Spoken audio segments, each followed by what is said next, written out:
Greetings Ages, Fiat here, and in this guide I'm gonna show you how to defeat the Selenite of the Louvre.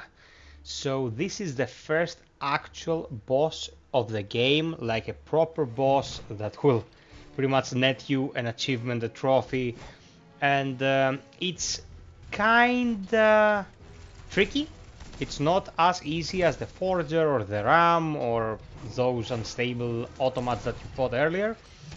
The thing with this guy is that he can cover a lot of ground very fast, and you can't really freeze him. You cannot really easily freeze him to go to town on him. So there are a couple of things that I was able to discern while I was fighting him. First and foremost, you might not be able to freeze him with your carbine, but you can surely inflict stagger buildup with it. So if you have enough alchemical vials, and you should have enough alchemical vials if you're trying to beat the boss, you should be able to just nick him from far away and build up that stagger meter. When he's staggered, you can go and hammer him with a critical hit. A critical hit will inflict very good damage no matter how you build it up.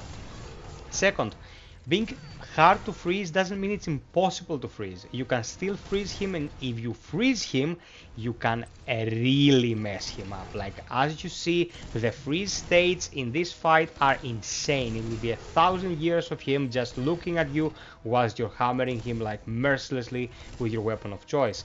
Here I was using the falchion and the saber, the paired weapons that you find in the second area of the game.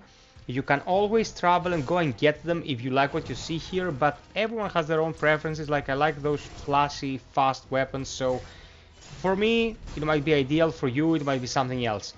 But two things I would highly recommend before going into this fight.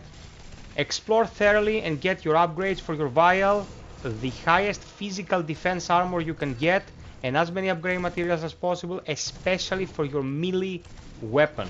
Okay, so if your melee weapon is as upgraded as possible, you have as many vials as possible and as much healing as possible, even if you get hit by this guy, it's not gonna hurt that much.